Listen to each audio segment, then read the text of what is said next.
Hello everybody, it's Chris from the Collective Imagination here. We're with Scott and Ken Bartle, and we're going to be discussing the courtesy notice that's been released the last few days and has been downloaded by a lot of people. And this discussion is actually in addition to the guidelines that we published with the document itself. We're going to go through quite a lot of things in detail, and also discuss some of the sorts of applications that we see for this particular document.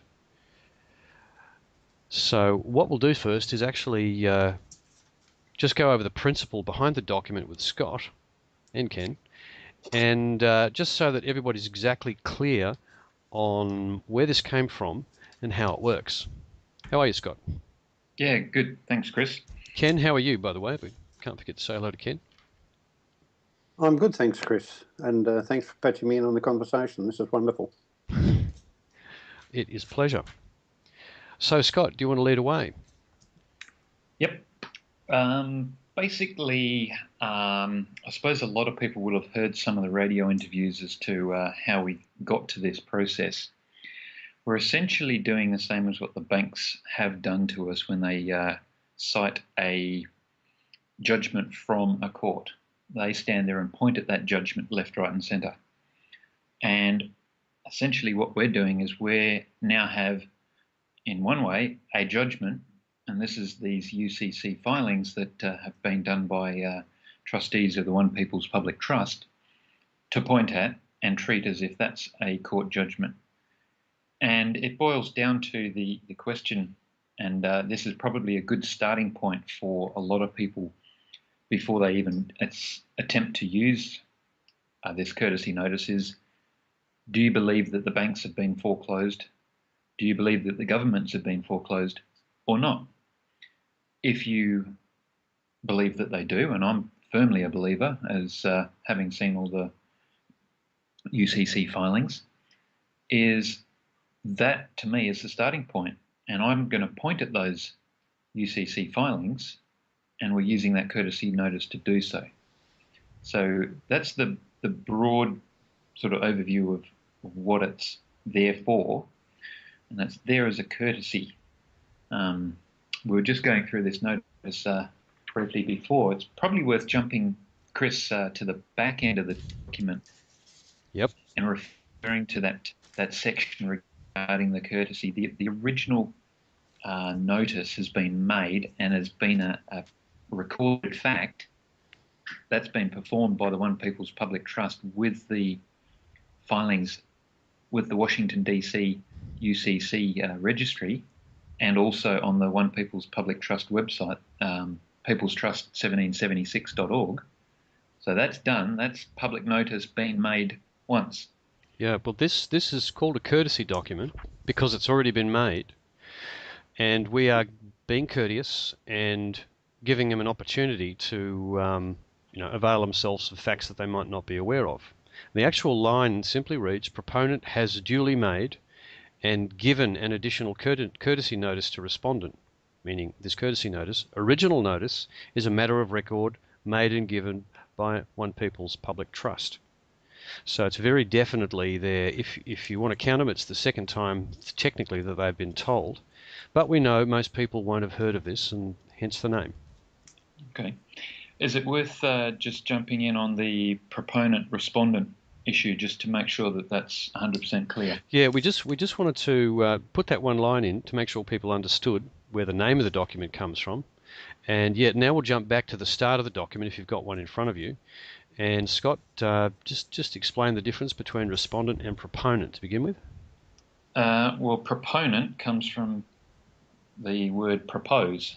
Essentially, you're proposing something, you're putting a proposition forward. And in one sense, you're seeking a response, whether it be written or an action from the respondent. Now, one response may be that they don't do anything. So absolute silence might be the perfect response that you wanted from submitting this courtesy notice. So you've got proponent as yourself, and respondent is the one you're seeking a response from. So Yep, that's pretty straightforward. Now, up in the underneath respondent private details and proponent private details, well, first of all, private details. Do you want to describe exactly why we're specifying private details? Yeah, it's all too easy, I suppose, to jump over that point.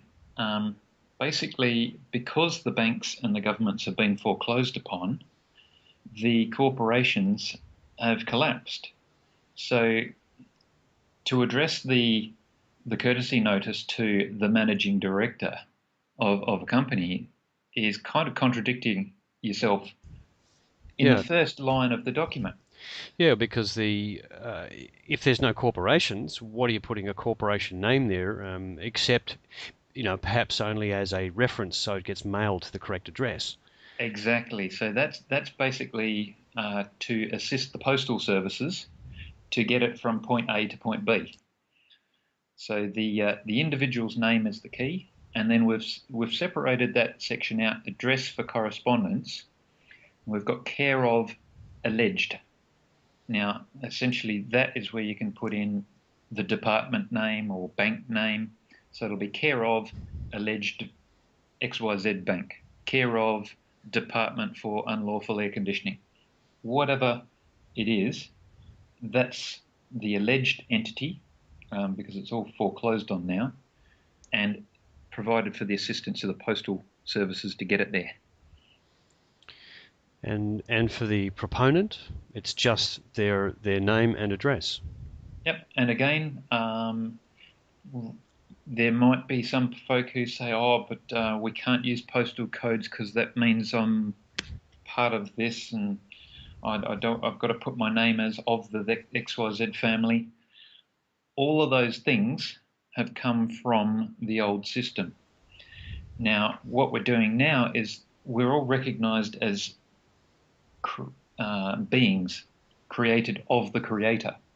So for me, I'd use what my mum called me when I put my individual's name down. I put what my school teachers used to call me when I was in year one. So put your name down as to how you'd like it to be and how you are addressed, without fear of it meaning something other than a identifier to help something get to you. Yeah. In other words, the legalese disappeared with the courts. Exactly. And all of those correspondence techniques that they used to, trick us and also to, just confuse us. All the Mr. and the uppercase and the mix of upper and lowercase, all of that is gone because the creators of that have been foreclosed on. So game over. And I'll just remind folks, we've talked about this on the radio shows for the last couple of weeks. The lawful landscape is simply the planet Earth with individuals on it. Individuals interacting with individuals. So when someone who thinks they're working for a corporation still comes and slaps a bill on you of some kind, it's actually them, the person, doing it to you, the person. This is why we talk about the alleged organisation, etc. It's just an individual who at this point is ignorant, and we're trying, part of this exercise is we're trying to correct that ignorance, is unlawfully giving you a demand to pay by some kind of leverage. And this is why the entire document is set up in that fashion, and you'll see this reflected through everything else. The way the entire document is written, it's all based on that concept. If I can speak quickly to the structure, Chris, essentially we're saying, okay, given that the corporations and banks have been foreclosed, the individuals are acting in their unlimited liability. We're dealing on a one-to-one basis as individuals. What we're saying is, in the absence of any other contract that they might purport to or claim that exists that would ordinarily compel performance between the two of you, and that needs to be a lawfully binding contract, then what you're saying is, if there's none of those things in place, then I'm going to offer my terms to govern the relationship between the two of us. And one of the things that came up in some of the work I was doing was people might say, well, haven't you agreed a contract when you've signed a document with XYZ party? And the answer to that is you may have at the time. However, if that contract was an unlawfully created contract, or it relied on unlawful details or facts that were untrue, that was a unlawfully or a contract that was brought into existence unlawfully. So plus, there's very little likelihood of anyone being able to cite a contract that exists between the two individuals, because up until that point, they've been operating as a corporate entity, even though they're pretending that they're government. They're now hanging out there as individuals. Yeah, that's something you must bear in mind at all times when you're discussing any aspect of what's going on around us at the moment. And in fact, looking at the title, the re in this document, well, actually, let's go up a notch. First of all, we've got the date, which I don't think we need to describe in detail how to fill in the date. However, underneath that is re, which reads unlimited personal liability arising from foreclosure of all banks, all corporate governments, and all other corporations by UCC filing of the One People's Public Trust. There's a clear statement of the purpose of this courtesy notice. We're notifying them of that fact. Yep. It's pretty straightforward. It is. Now, service. Scott, do you want to talk about service? Yep. Basically, as I see it, all it's got to do is you're indicating what method of service you use to get the courtesy notice from your place to their place, point A to point B. It really doesn't matter if it's delivered by stalk.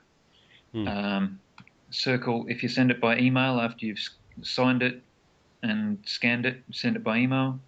Circle email. Send it by registered mail. Just write in the number that you would ordinarily use to track the registered mail package. And if you use hand delivery, same thing. It's fairly straightforward. And of course, what we're doing is creating a very minor paper trail of our own, just for tracking purposes. Exactly. It's quite likely that you may require this courtesy notice or being able to reference when it was received. So, for example, if someone, and this is probably a good time for an example, if you got to the point of invoicing someone as a result of an action that they performed, being their acceptance of your terms and conditions, it's probably good to be able to point to the date and a document that evidences the receipt of that notice with them. So you can say, well, you got the terms and conditions on Monday, and you entered into this action, which was the acceptance of the terms and conditions, on Wednesday.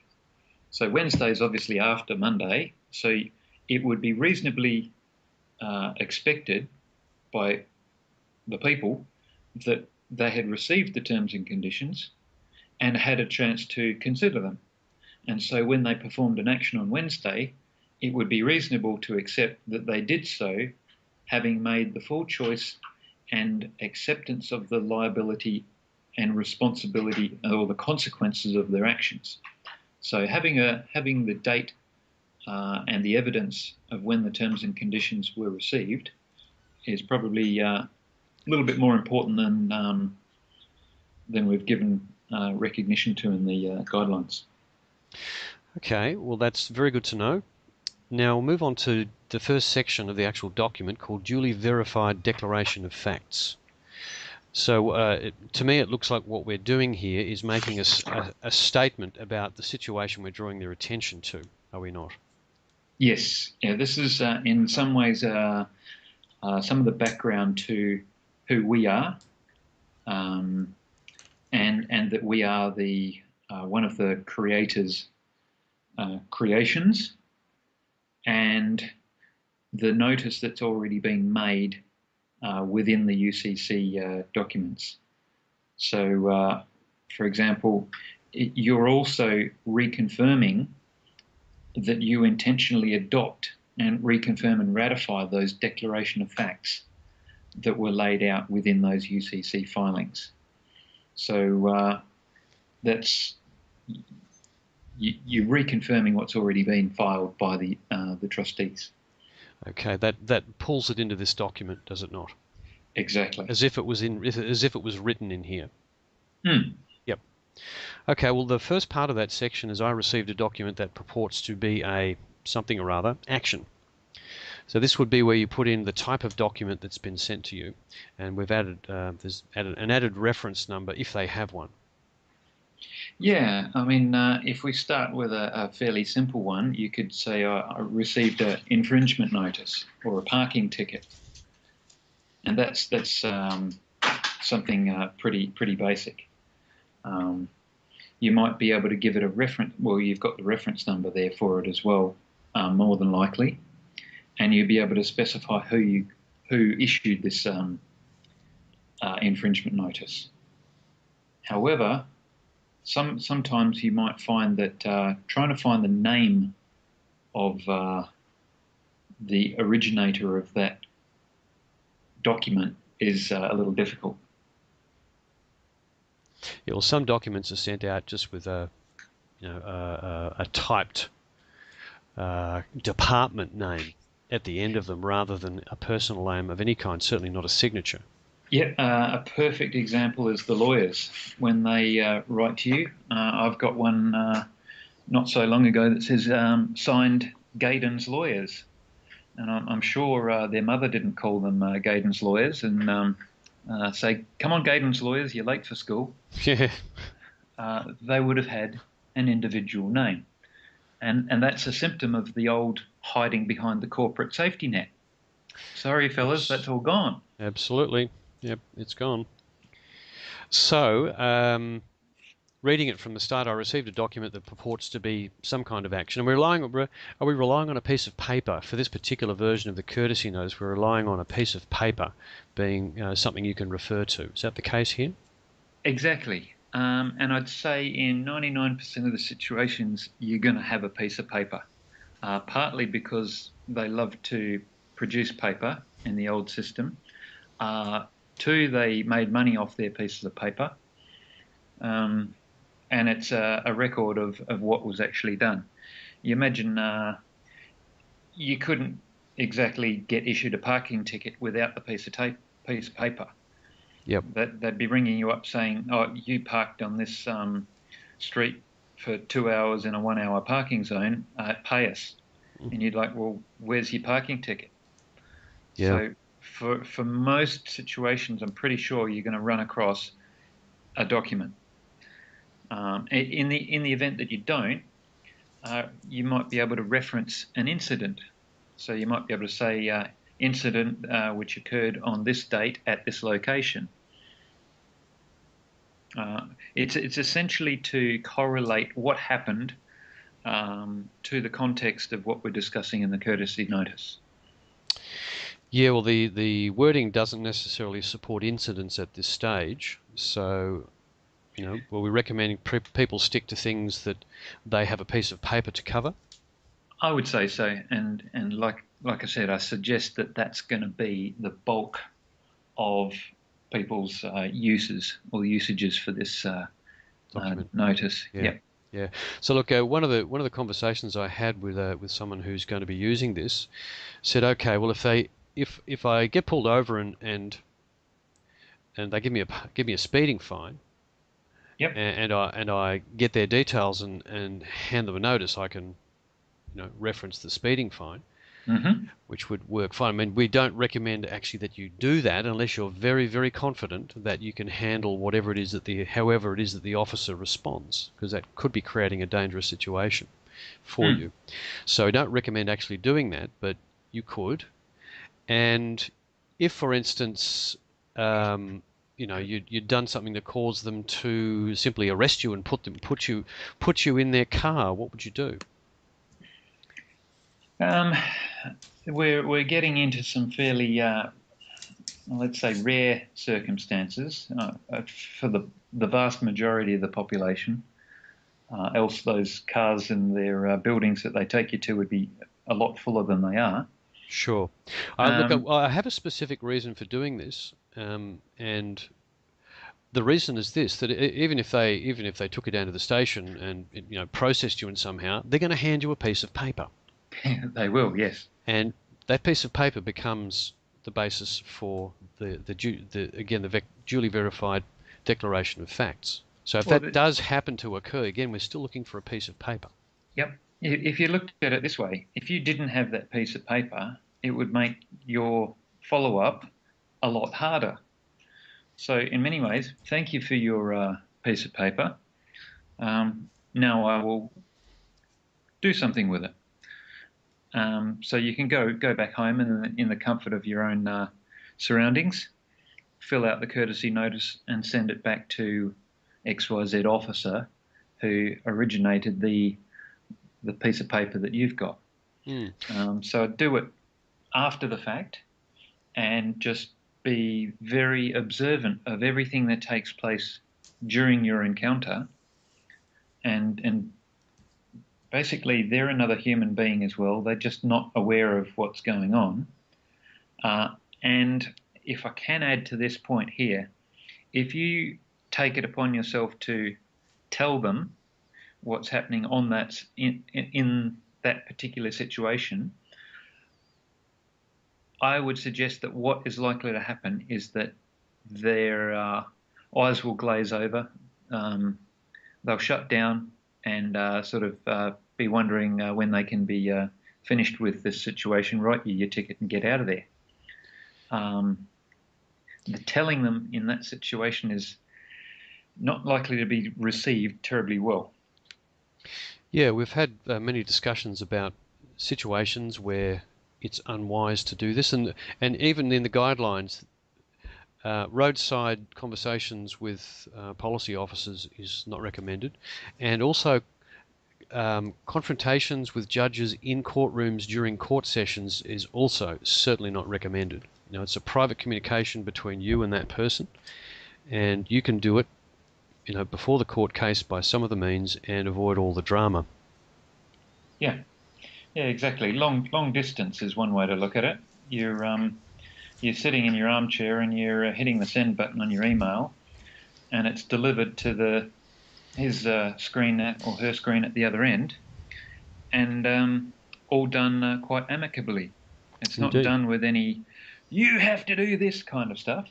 That's removed. It's a courtesy notice after all. We're being courteous here. So that section, I receive a document that purports to be something or other action with a reference number from and with address of, really are just going to be exactly the same as proponent, I nearly fell into that trap there, as respondent private details, including the word alleged if you use a title, I presume. Yes. If you're going to use the title there, use alleged. From Bill Smith, Jill Jones, whoever it is from, with the address of blah, blah, blah. And then hereafter, respondent. So that's, again, defining them in the legal sense that they are the respondent. Indeed.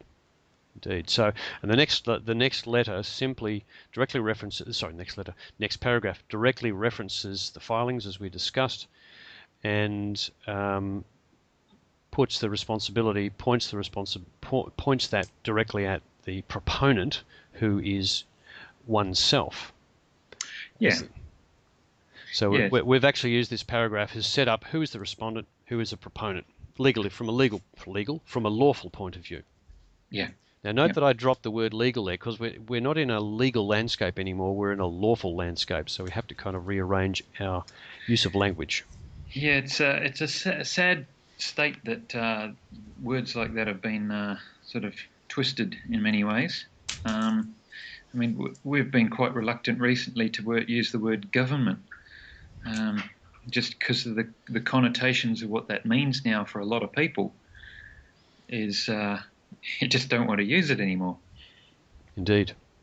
So next section, duly verified notice. Now I might read this out because we need to make sure that this actually gets into people's heads very firmly, these next three paragraphs, because it is part of the guts of the actual proposition that we're putting to them, because we're making a proposal to these guys. So the first paragraph is this: proponent duly gives and makes notice to respondent that proponent does not consent to any unlawful and illegal devaluing, diminishing, abrogating, subjugating, subordinating, usurping, invading, violating, or theft of proponent's duly secured being, any and all creations therefrom and property thereof. Respondent is duly ordered to cease and desist any and all said unlawful and illegal actions against proponent effective immediately. Now, first of all, I notice that the word illegals appearing in here. Any opinion on why that's there, Scott? Is it just so that the language communicates what we're after? Sorry, you're breaking up a little bit there. You mentioned about the illegal and unlawful? Yes. I think it's just to make absolutely certain that that's exactly what's happening. Covers both bases. I mean, I've often used the distinction that lawful pertains to a certain moral or right, whereas legal is statutory, a constructive situation that doesn't necessarily have any morality or ethics attached to it. So you could have, in that sense, you can have legal fraud, but you can't have lawful fraud. Indeed. Interesting distinction. Okay, so that paragraph lists all the things that we do not consent to. Okay, and the respondent is ordered to stop. Yes. At that point. Okay, next paragraph. Proponent duly makes and gives you due notice that respondent is lawfully and legally responsible and liable in principal and triple damages under common law for any and all unlawful and illegal actions against proponent by respondent, and resulting in any and all damage to proponent, inclusive of physical harm, physical detention, property seizure, property damage, financial damage, or any other damage of proponent's measurable energy. I like that. I like that. It feels good. Yeah, so do you want to give the very quick wrap up for that paragraph? Yeah, well, that's making use upon the common law that's been returned to the people as a result of the UCC filings. Now that's our remedy in law. So that's not even what we're talking about further on when we're proposing terms and conditions. This is damages for action incurred where the enforcement for that damage comes and the remedy available to us is through the UCC filings of through a three-stage demand process. That's probably a conversation for another time for another discussion. But, yeah, so this document obviously doesn't head in that direction directly. And we'll get down to the contract side of it shortly. But essentially, this paragraph to me is literally saying to the respondent that they are personally and legally liable. It's completely on them. They're acting as an individual. It's confirming that. Yes. Again. Yeah. Okay. So next paragraph, respondent's attention is directed to the declaration of facts, specifically the foreclosure in late 2012 of the World's Corporation operating under the guise of the People's Governments, banks, and all other corporations for cause of treason against and the damage of the one people of this planet without their knowing, willing, and intentional consent, specifically, and then we list the major things that have happened. I love that paragraph. Particularly close to my heart is the operating under the guise of the people's governments. Absolutely, yep. It nails it. For cause of treason against and the damage of the one people. Mm-hmm. Without their knowing. Willing and intentional consent. Yep. Nails it very nice. That's the slavery system that we've been in. Yep. So that fact was declared under the UCC, and that was the rebuttal of the filings, or should I say the non-rebuttal of the filings that this whole thing is listed on. Exactly.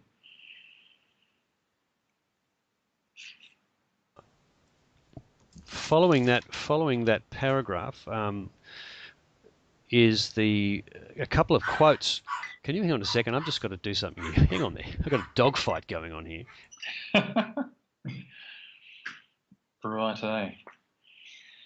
Well, I'll just keep on talking as if Chris is not there. Government charters cancelled. This is coming from Declaration of Facts, UCC document 2012-127914. We're basically talking about the cancellation of the charters for the United States federal government and any and all international equivalents. Now, I'd like to see some government or pretend government from some country, let's just say Australia, for example, come along and say, oh, no, that doesn't mean us. We're not an international or equivalent. But it does. That would be a little bit difficult. And then goes on, inclusive of all officers, public servants, executive orders, treaties, constitutions, acts, the lot. And contracts and agreements are now void, worthless, or otherwise cancelled, unrebutted. It sounds pretty clear and concise to me. The cognitive dissonance on the part of a lot of the people who you'll give this to will occur at the suggestion that the governments are corporate. And this plays directly into the reason why you made that video about the Australian government and the fact that it is one of these corporate governments. Yeah. Well, I suppose the beauty of what I've done in that sense is we've got a tool now to be able to put to those in the so-called government and see if you get an answer. I mean, if you write to one of your ministers or your representatives and ask them for the evidence that they are actually operating in a lawful environment and specify what you'd like to see to demonstrate that, you can go through that same process, and I bet pounds to peanuts that you're not going to get the evidence that they are a lawful government. I mean, we've gone 12 months here with 50-odd ministers and governors and governor-generals, and they're getting blatant enough to write back now and saying, we will not provide you the answer to those questions. Well, as a taxpayer, I can tell you that is absolutely not good enough. No. Now that was the process you were originally working from, which relied on a flaw in the Australian situation. On the other hand, we've got literally a court case, because the UCC more or less acts as a paperwork court, a court case where they were accused, tried and convicted of treason and then sentenced. Yeah. Well, if you went along to if you got called along to a court and you sat there in the corner and didn't say anything, you know what's going to happen. They're just going to say, guilty, off you go. Yep. So what happens when they sit in the corner and don't say anything? Do we argue for them and try and research and try and justify their validity on their behalf whilst they're sitting in the corner dead quiet, like that little kid that sort of nicked the lollies off the table and no one noticed him and he's sitting there in the corner real guilty?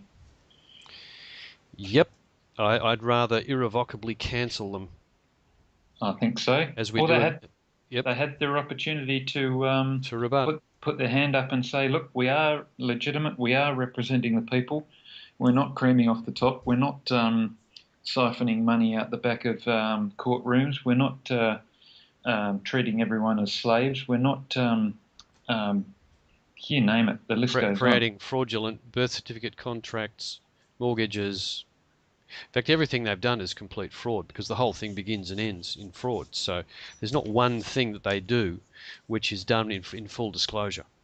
So none of the contracts, the fruit of the poison tree at several levels, so none of the contracts are valid. But of course, you've got to put them through their courts, and of course, they make up the rules for those courts, so they won't agree. But this was done in another court by another process.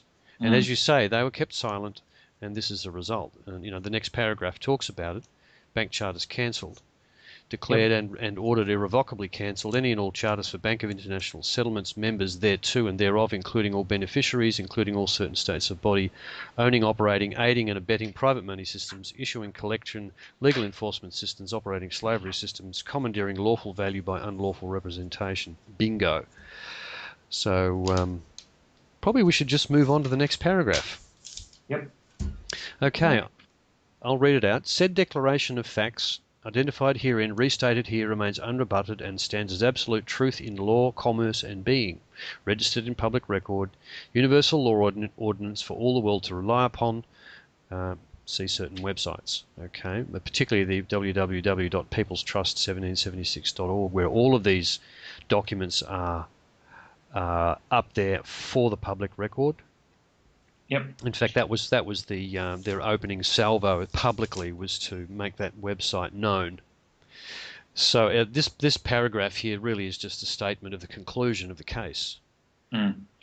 If I can jump quickly, that declaration of fact is well worth reading. Look that one up and read it. It's 12 pages, but it does go into a little bit more detail on what has gone on. And for example, when it talks about banks, we really get down to the fact that we're talking about all banks, all branches, the whole lot. What have we got? We're talking Bank of International Settlement members, any and all central bank, financial institution, corporation, and any and all international equivalents, and any and all members thereto and thereunder, any and all national, state, and private banks, financial institution, corporation, and any and all international equivalents reorganised under central bank membership, and it keeps going. So the Heather speaks of it's Heather Tucci Giraffe, the trustee, speaks of there being certain nexus points in the system they discovered where they were really the top of that particular tree, and it turns out the Bank of International Settlements was literally, in some form or another, the owner of all banks. Yeah. So again, it encompasses all of them. It's not like, we're the bank of Duck Creek, and we're exempt because we're not actually in that. Yes, sorry, looks like you are. Yep, because here's the thing, one thing I became aware of, you don't get to trade in the banking system unless you're constructed according to, or in a certain fashion according to guidelines put out by the BIS. You don't get your Swift code until you can't trade on the system until you're one of them, in other words. So you've got to join their club, and having joined it, you've just gotten chopped. Okay, next paragraph. Accordingly, we're back into establishing this new relationship with the respondent. Accordingly, respondent is advised that they now act in the capacity of an individual entity without a corporate safety net and with full personal liability for every action they take under common law, protected and preserved by public policy UCC 1103 and universal law, the governing law laid out in the OPPT UCC filings. So this is their absolute warning that they're acting as an individual. They're and flying taking solo. liability. Yep. Yep. Indeed. So pressing on, should respondent choose to act on behalf of a foreclosed entity causing proponent any damage as herein stated, respondent in their individual and unlimited capacity will be held absolutely liable.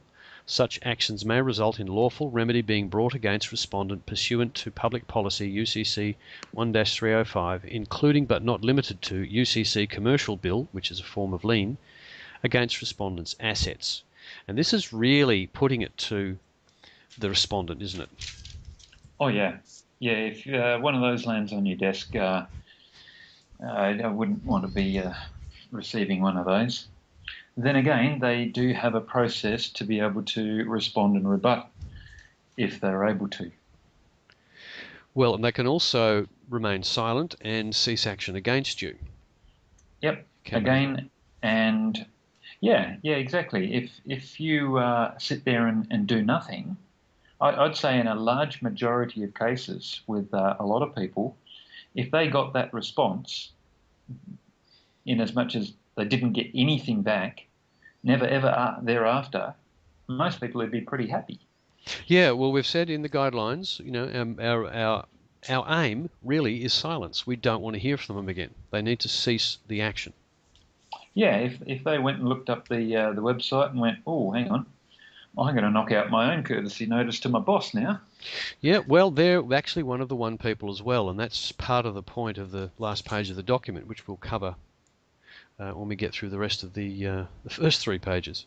Actually, boss, I should say. Ex-former boss, yeah, because you got to readjust all of these connections in your mind based on the new landscape.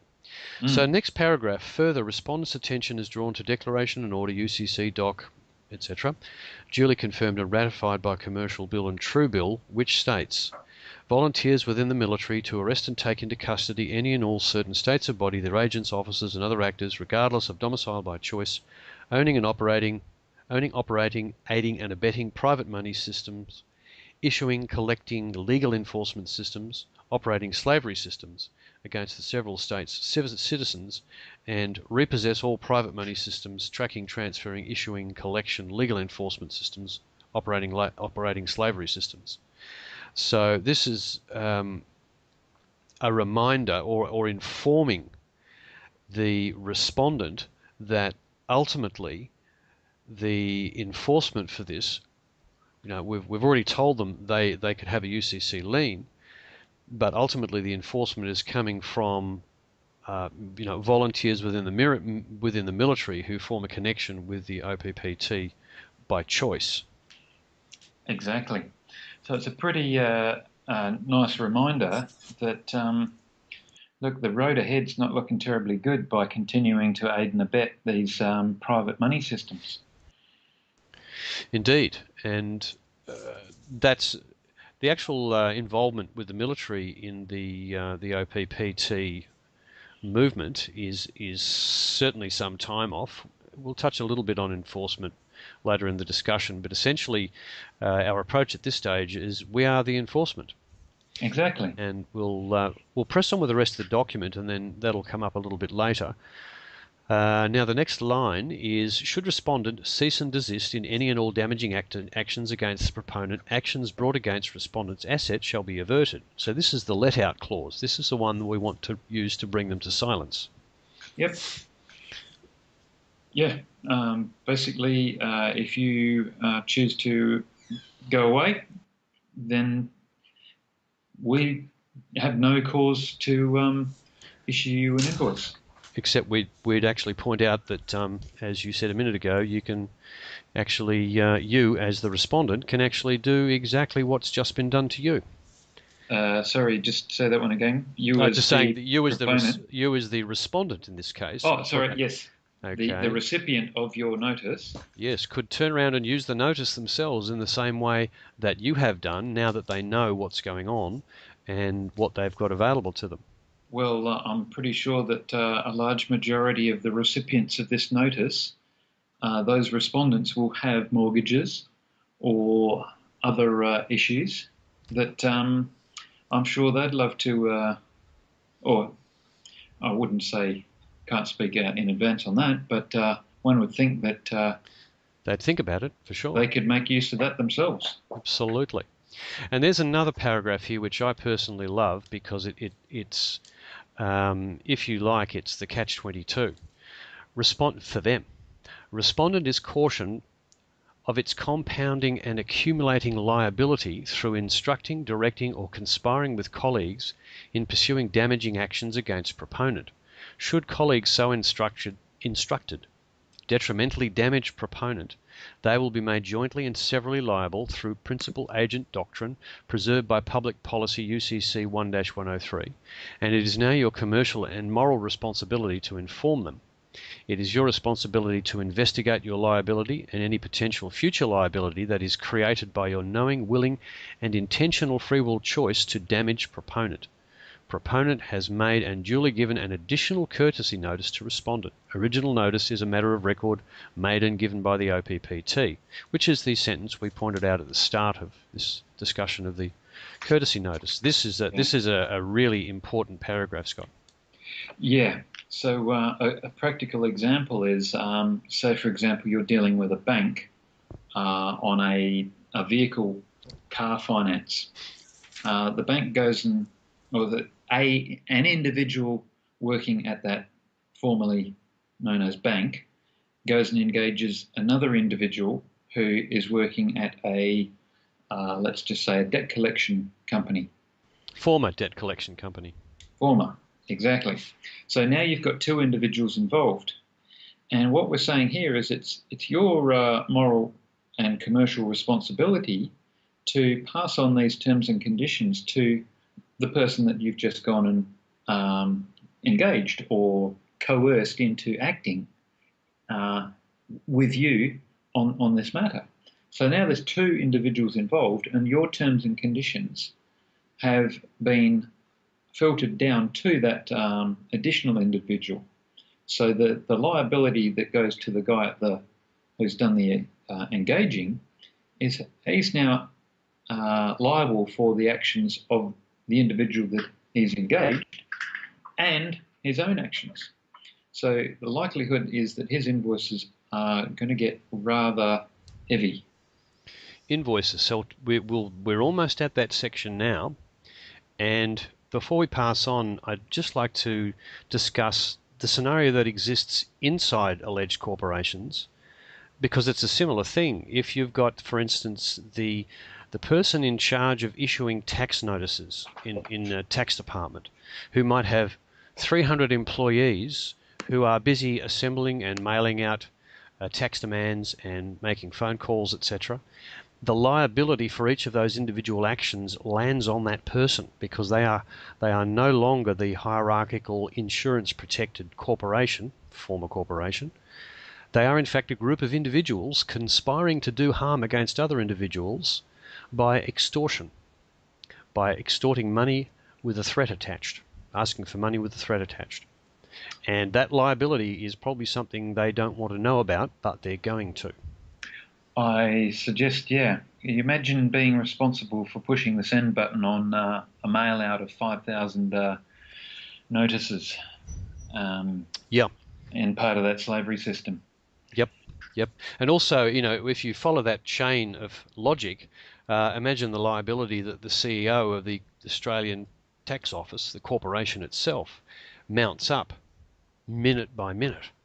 Because it all goes straight up to the top. What's no longer the top. It's basically travelling along a flat plane to an individual at the end of a group of individuals that he's responsible for instructing to commit unlawful acts. So not a position you'd want to be in. No. So I think the people get the message there, Scott. Yes. So let's move on. Okay. Next paragraph is another short but very pivotal statement. Should respondent choose to interact with proponent privately and individually beyond this date, proponent's terms and conditions number, whatever, are offered for respondent's acceptance, wherein the method of acceptance is clearly defined. Yeah. And that one sentence it leads to everything that comes next. Exactly. That's the clincher that takes them from the you're an individual to here's my terms and this is how you can accept those terms. That's a critical sentence. Indeed, and one of the critical things is that it's private and it's beyond this date. Okay, so it's the line in the sand, I think you describe it. Exactly. Yeah, there'll be some folk who say, oh, can I invoice them for taking my car off me last week or doing whatever last week or last year? No, this is you're noticing them from this point forward. You're offering them the terms and conditions. You can't invoice them for something on your terms and conditions that they did last week when they hadn't even seen your terms and conditions. It'd be like someone changing the sign at the car park that you drove into and putting the price from $2 an hour up to $10,000 an hour. And then when you drive out, they say, oh, you have to pay. See, look, it says on the sign there. And shiny badge, you have to pay. Yeah. So it's again, we're being respectful in this manner. As here's the courtesy notice. Here's your terms. From this point forwards, this is how the rules of the game are. So then, Scott, the critical thing is what they do next. Exactly. what's their action? So the actions are, is that where you're headed? Well, I think what we'll do is we'll round out what's on the rest of the actual courtesy notice, the body of the courtesy notice. Let's move on to the action after that. Essentially, the next sentence is respondents' attention is also drawn to positive benefits that the OPPT filings offer every person: foreclosed banks, cancels debt, etc. Now, new governance is here. See page 5 for more information. Take due notice and be governed accordingly. Essentially, we're pointing the person at a page of information, a précis, a summary of what the OPPT is and what it's done so far and where it's going. It's quite a good summary. Please read it yourselves if you haven't read it yet, because and it's the sort of document that you can actually hand to other people. Say, here, have a look at this. It explains it well enough. Yeah. And this is part of the intent of this document. You know, the intent of this is to courteously warn them that they may not be aware of it, but the situation has changed, and you give very specifically the reasons for the change and the new situation, and then you start to give them very specific instructions on how your future individual relationship will be conducted, and you're doing that in a very fair way, that they have a choice point where they can either act or not. And then you're saying, well, you really need to educate yourself, because this applies to you too, and that's a very important part of this message, and it contributes to the energy of the document. Would you like to speak a little bit about the energy of this document before we move on to the terms and conditions? Yes, and just touching again on that intent, the idea is, as we said, courtesy, and going to that point from this point forward. We're not worried about what's been done in the past. We're essentially forgiving that. So we're not necessarily saying it was good or bad. It's just, it's done, it's in the past, it's behind us. Yeah, which is a really positive thing to do. You know, we can't be taking baggage into this new situation. Exactly. So we're not going into it with revenge, going, "Oh, I'm going to make that guy pay." That kind of thing is one, not going to attract a result that I think will be an outcome that you really are looking for. And that goes now to the energy of where we're going with this. In many ways, this is a balanced document. We put the notice and the terms and conditions in place, which is, we were discussing this when preparing them. It's more of a masculine kind of a slap around the back of the head. Take notice, guys, listen up. And then the page 5 has literally got the sort of, oh, well, actually, it's not that bad. Have a look at this. Here's what has been done. This is how it benefits all the people.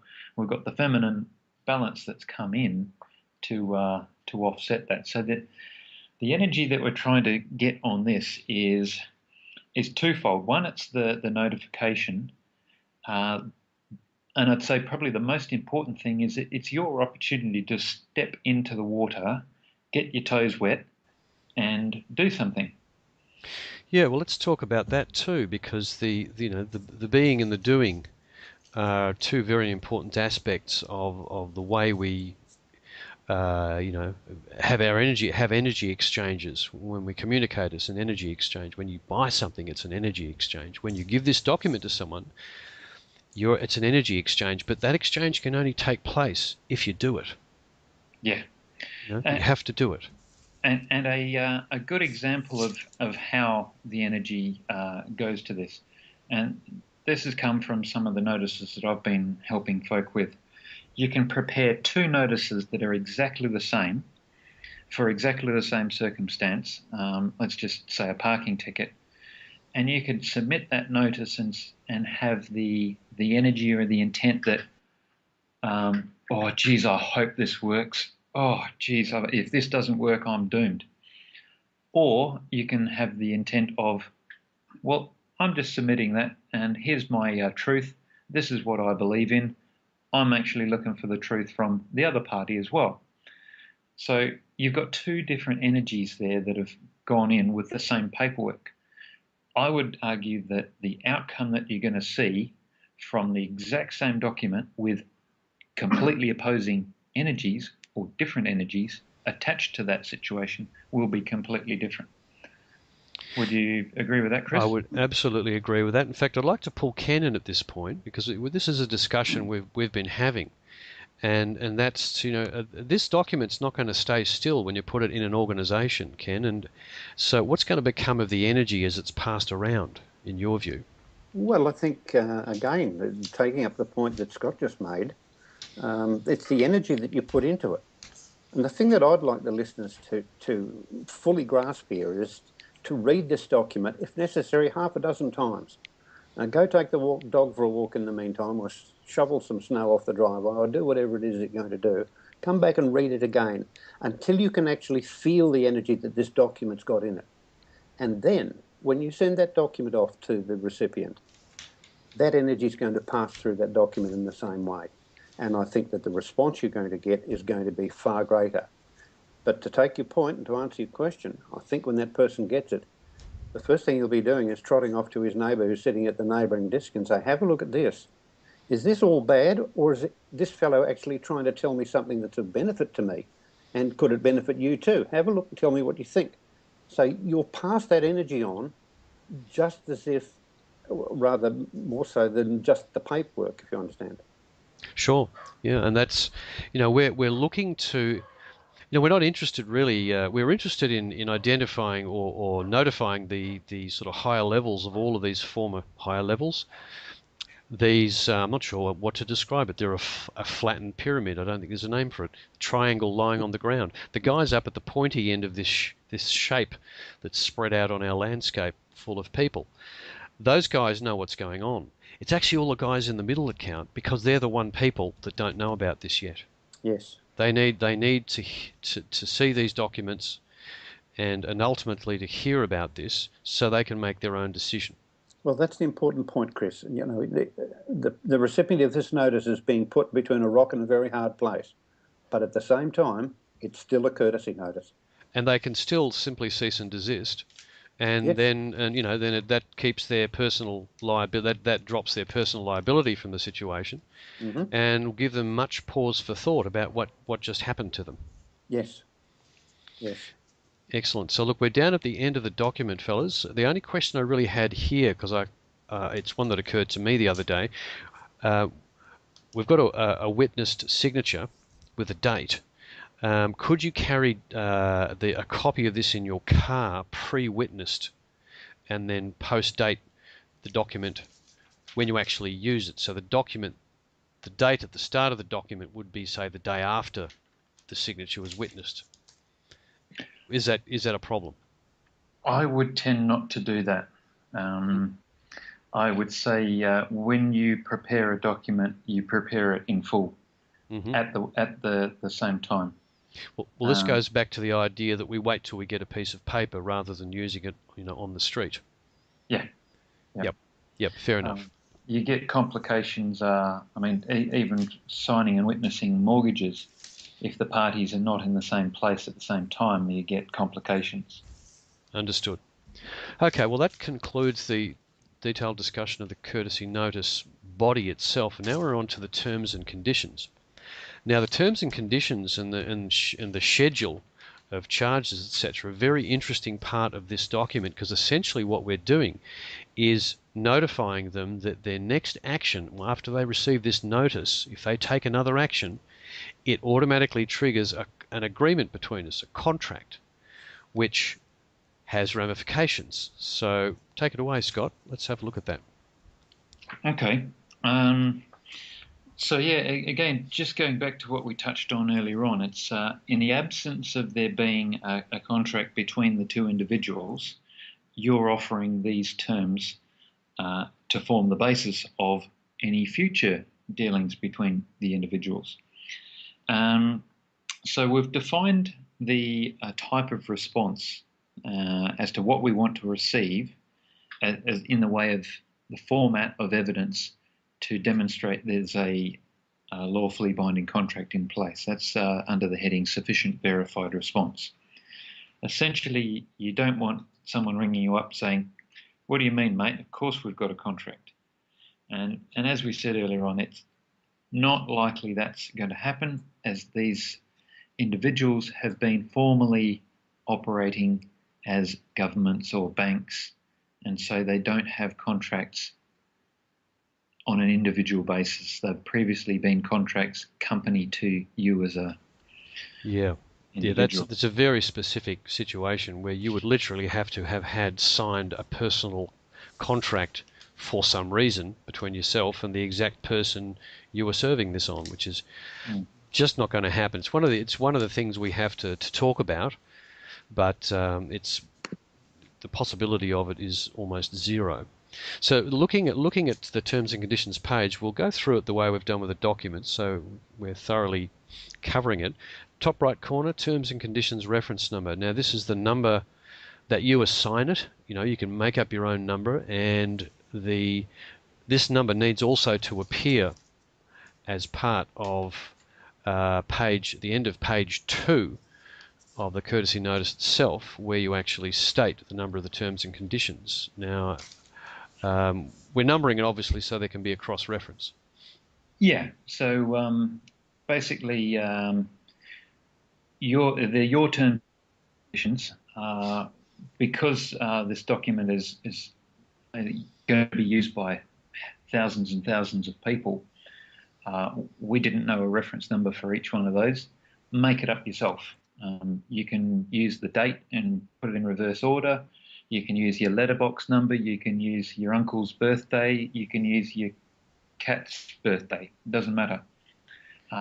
As Chris said, the idea is the reference number on the terms and conditions is linked to the courtesy notice, or more particularly, the terms and conditions are associated with the courtesy notice. So you've got a document to refer to by reference number. And you'll see the similarity in the UCC filings, where all of the UCC filings have got document reference numbers. Indeed. In fact, the other place the reference number will probably appear is on the invoice. Exactly. So it'll be along the lines of, in accordance with terms and conditions XYZ, issued on this date, received on that date, here is your invoice. Exactly. So heading down the document, we've got the same sets of respondent private details, proponent private details, exactly what you put on the front page. It then defines the parties, or speaks to the parties. These terms and conditions are applicable to the above named parties, also including but not limited to colleagues acting for or on behalf of the named parties. Again, that's linking in that liability, isn't it?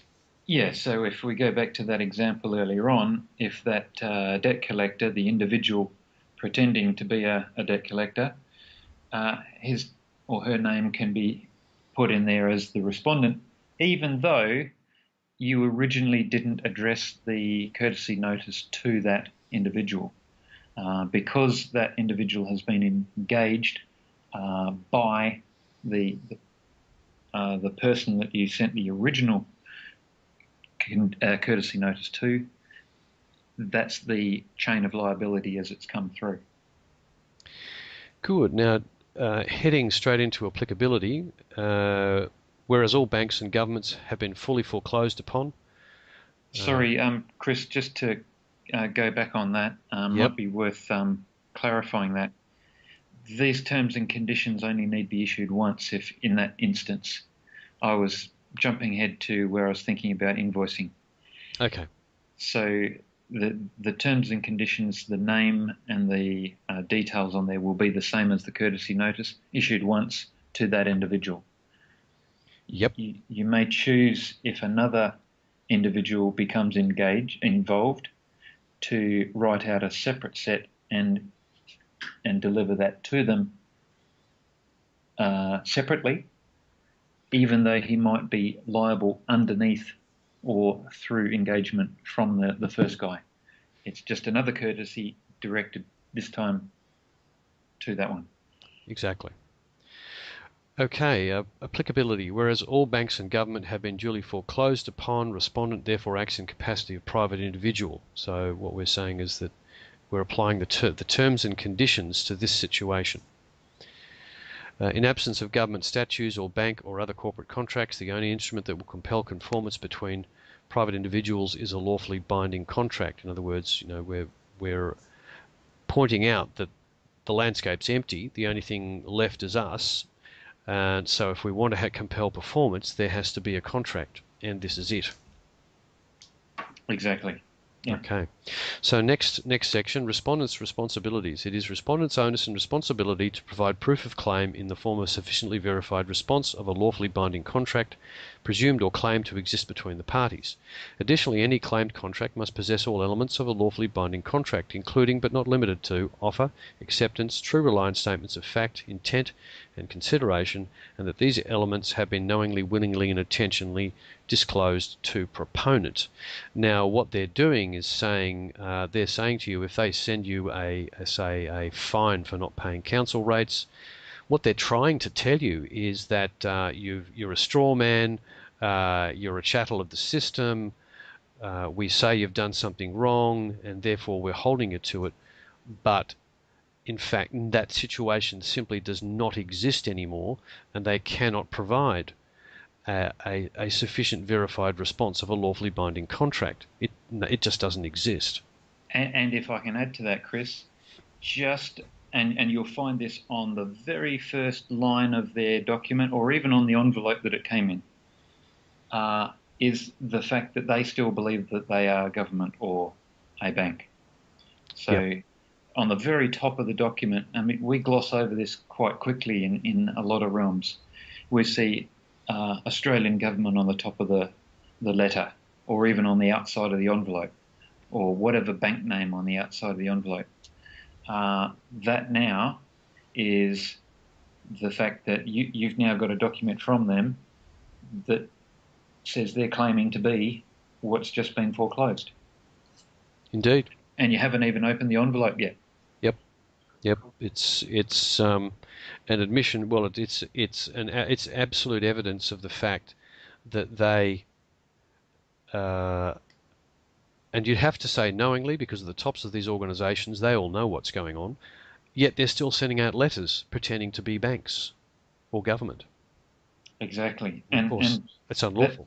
That's the beauty of it. You can do half of this just by looking at the envelope. Yes. And what we get bogged down is when we open these envelopes and we go straight past all the logos and the names at the top, and we start getting into the detail. And a perfect example is a friend of mine who's had a mortgage situation and been challenging the debt, is they put to him a default notice with an astronomical figure on it, which I believe was designed to have him dispute the number rather than the actual underlying existence of a debt. So he opens the envelope and sees this massive number and goes, oh, but it's not that, it should only be this. And the instant he says that is they've just gone, oh, well, okay, we'll pay it then. When it should have been, you can put any number there you like, the debt doesn't exist. Exactly. Yeah, so don't get bogged down in the detail, is look at the underlying principles. Has the bank, has the government been foreclosed upon? Yes or no? If yes, then anything that falls out from their creation has also been foreclosed on. Game over. Yep. Love it. So they can't produce a sufficiently verified response. They just cannot, because of the events that have taken place. So pressing on here, absent a lawfully binding contract, this document notices a contractual good faith offer of terms and conditions between the parties upon which upon acceptance will form a lawfully binding contract between the parties.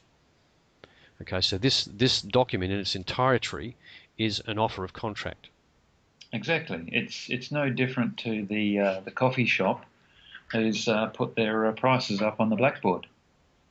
Yeah, and it's also this is an interesting one. It is respondents' responsibility to inform and advise any colleagues. Notice we're using the word colleagues, not subordinates or superiors or anything like that. They're just colleagues, acting for or on behalf of respondent of these terms and conditions. Now, spread the word. Spread the word. It's their responsibility to do it. And again, that's another something else that speaks to the chain of liability going on here. Yeah, exactly. Now, the next line is actually the most interesting one in the whole document. It says, see Schedule A for contractual obligations arising from acceptance of these terms. But we'll go and see Schedule A in a minute, and we'll move on to a little bit more detail. Sufficient verified response. Owing to the seriousness of the matter, only a response that meets the following criteria qualifies as a sufficient verified response. Response must: 1. Be duly registered, verified and sworn documentation of standing, authority, value and rebuttal of every point with specificity and particularity. Exhibit written delegation of authority signed by the respondent if responses by another. Use words defined with common dictionaries, e.g. Webster's, Oxford. No correspondence will be entered into by telephone. Do you want to quickly step through those 3 points, Scott? Sure. Basically, we're not looking for something written on the back of a napkin. We want something that can hold up if, we're talking about evidence here. And the seriousness of this matter, as we stated, is right up there. So we're looking for duly registered, verified and sworn documentation of standing. And that's going back to what we said on the first page of the courtesy notice about our standing of being the sole lawful legal registered owner, custodian and trustee of my being. So we've said who we are. This is who are you? What's your standing? Indeed, because our standing is guaranteed by those filings, and part of our standing is equity. And the situation that they're claiming couldn't be further from that. Oh, exactly. Or they're alleging, shall I say? Yeah. Now the second point. Yep. Exhibit written delegation of authority. Now, perfect example of this is in the engineering world. If an engineer produces a drawing, he'll sign off on it, and that engineer is responsible. So if anything goes wrong with the equipment that was built off those drawings, the insurers and courts and all the rest of it go back to who signed off the drawing. Now, if that engineer is not at work, then what happens is the engineer will create a delegation of authority that will delegate his signing authority for the responsibility of those drawings to another engineer. And that provides a document trail back to be able to follow all the way through to who was the responsible person who signed off on it. So if you get a response that comes from someone that you didn't write to, then where's the delegation of authority that allowed that individual to write on behalf of the individual that you wrote to? So you could write back to them and say, who are you? Well, yeah, send them a courtesy notice. Yeah, that's actually also covered in the Schedule A listings as well, I think. Yeah, there's briefly in there. Yep. So use words defined within common dictionaries. This is to force them to not use legalese, I presume. Well, I wouldn't say force. They've got the free choice not to use words within common dictionaries. However, you've said that you're only going to act upon words that are used in common dictionaries.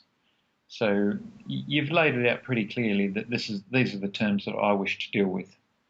They can do what they like, really, and there are consequences to the actions that they choose to do. Now, you've slipped in no correspondence will be entered into by telephone in this spot. This is just to force them to have them consider the option of only communicating with you in paper form. Yeah.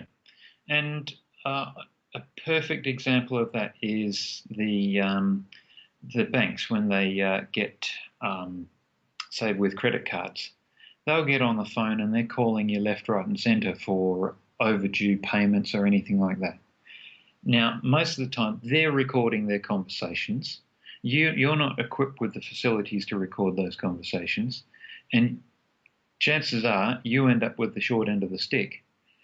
So by saying no correspondence will be entered into by telephone, there's a couple of advantages. One, the correspondence is written, which means you've got written record of what's happening, whereas by telephone you don't necessarily have the record of what you said. Additionally, when you're dealing with telephone matters, your anxiety and control of your own being is sometimes impaired a little by adrenaline. So if you're dealing with paper and written communication, you've got the opportunity to take things at your own pace. You can say, I'm going to go walk the dog and think over this document that I've received in the mail and let me become inspired. And you might come back and write the invoice in a completely different mindset than if you had them on the telephone and you're reacting and you're flying off the handle and doing all sorts of things, and it's a spur of the moment reaction and just stuff's coming out of your mouth. Yeah, it gets back to the sort of energy levels in play under those circumstances. Exactly. So if you viewed that sentence there as no correspondence will be entered by telephone, it's almost like hitting the pause button on your reaction and turning it into a response. Yeah, very good. So now we've got two very interesting little, very short paragraphs: method of rejection, method of acceptance. Now, method of rejection, they've received this courtesy notice. They've got a free will choice to either accept it and reject it, and this is the prescribed methods for the purposes of triggering this contract. No contract shall be considered entered where respondent does not do or perform any of the actions listed in Schedule A. No action, no contract. Method of acceptance. A lawfully binding contract is knowingly entered into by respondent or any of their agents doing or performing any of the actions listed in Schedule A. Action is acceptance. Yep, that's, I suppose if we pull back in the example of the car park, a perfect example is the terms and conditions are posted on the outside of the car park. If you drive into that car park, it's deemed that your action of driving into the car park is the acceptance of those terms. Similarly, if you say, oh, don't like those terms, don't think I'll drive into that car park, you turn around and go somewhere else, your action is representative of the fact that you didn't accept their terms, you went somewhere else.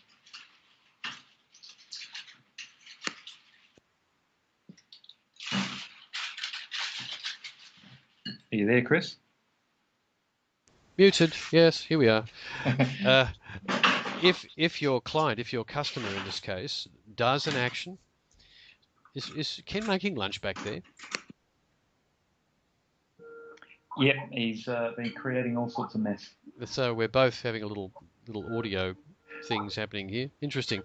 So if they do something that's on the actual Schedule A, and it's one of the acceptance actions, a contract is triggered and in place at that point. Exactly. It's as simple as that. It's an action performed that represents the acceptance. It's a manifestation of acceptance. And the terms of acceptance is the next paragraph. Acceptance is with respondent's consent to the following. And this is actually the items I'm about to read out are what the respondent is expected to do, which is to agree with all terms and conditions stipulated herein, unreserved acceptance of charges payable stipulated in Schedule A, respondent irrevocably and unconditionally waives any and all rights of objection, immunities or defences. So it's pretty strict, and you wouldn't want to be taking this contract, would you? Well, I wouldn't want to be stepping into this one. And what we're saying there is you can't change your mind halfway through. Exactly. You're either driving into this car park or you're not. You're not sort of, I might drive in a little bit and maybe I don't have to pay. Yeah, well, I mean, there is an aspect which we will discuss, which is the waiver with the invoices, but we'll have a look at that when we that's sort of that's the emergency reverse out of the car park for them. Would you say the waiver on the invoice? Or the parachute. The parachute. Okay. Mm. Well, we've done methods of rejection, acceptance, and terms of acceptance. Let's pop onto Schedule A before we talk about that parachute. Now, Schedule A, first of all, defines currency, and you've got $1 defined as 1 troy ounce of proof quality silver bearing the coins $1. Now, 1 troy ounce of silver is actually, what's it worth at the moment? About $40? Depends on your national currency, but yeah, I think it's around about, spot price is around about 30 Australian dollars, probably about 32 or something US dollars. Okay, so we're looking at the fixed charges list. So the first one is $2,000. It's actually 2,000 ounces of silver. So it's Yes. 2,000 in dollar value. It's 2,000 times 40, if you wanted to measure it in dollar value. Yeah, your minted coin cost will be close to the 40 mark, yes. Yep, there you go. So it's actually, the fines here are actually a lot larger than you'd guess just by looking at the dollar value there. Just fines, not really. They're yes, no, the true. prices Correct. or the they're charges. Charges for the services rendered. Yep, that was just me The, slipping into the old yeah. paradigm. Yeah. Great stuff. So collection fees for any unpaid invoices are additional. That's pretty standard commercial stuff. Then we get on to the fixed charge list. Now, this is a 12-point list.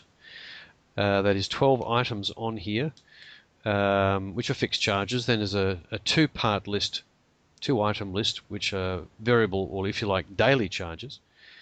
And we'll whip very quickly through the 12 items just so that you can, it'll be absolutely crystal clear to everybody what the item actually means. So I'll read it out, and if you want to give us a quick thumbnail of what it means, okay? Yep. Okay. Any claim absent a lawfully binding contract between the parties. Right. So a perfect example could be parking ticket again. Yep, that's a claim. It's you owe me this. No contract in place. Exactly. Number 2, enforcing or attempting to enforce any prior issued instrument from a foreclosed entity. Right. Now the importance here is this is something that's been issued previously, prior to them receiving the terms and conditions. However, as we said, we've drawn that line in the sand, given them the terms and conditions. They now have the choice of how to act from that point forwards. In this instance, their action is, actually, I'm going to pursue this guy for this charge or infringement or amount, whatever. They have then performed an action to enforce something that's originated in the past.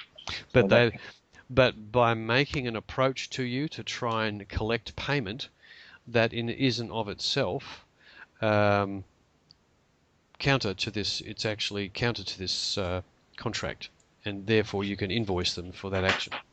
Correct, and it is also actually an instance of point 1. So that they've come to you again with a claim absent a lawfully binding contract. So you may find you get one order of point 1, and just for good measure, I'd like another order of number 2, enforcing or attempting to enforce any prior issued instrument from a foreclosed entity. If you visualize it like someone's in the coffee shop, they're going, I'll have number 1, thanks, and a number 2 to go. On the same invoice? Yeah. Yes. Because, folks, if they contact you, they trigger this contract, and the outcome of the contract is that they're invoiced, depending on what it is that they do. So you'll be sending them invoices every time they try and contact you any further on that issue. And if they start up a second issue, say another parking fine, the process would begin again. Correct. Yeah. And worth mentioning at that point is how you view those individuals who are contracting with you by accepting your terms. They're essentially customers in your coffee shop. Exactly. How many owners of a coffee shop have you seen actually shooing customers out of their shop? An example of that would be you standing there saying, "You can't do that." You're putting up your resistance, falling back into the old, "You can't do that. That's a abridgment of my rights," and all the rest of it. Yes, it is. And you've also offered them terms and conditions where you've said, "I'm happy for you to do that in exchange for this amount of, in this case, silver." Mm. So these fixed charges are actually a free will choices statement by you. correct. There's two sides to this. It's your willingness to experience that matter or that action by the other party in exchange for a certain monetary value in this case. Energy. Yeah.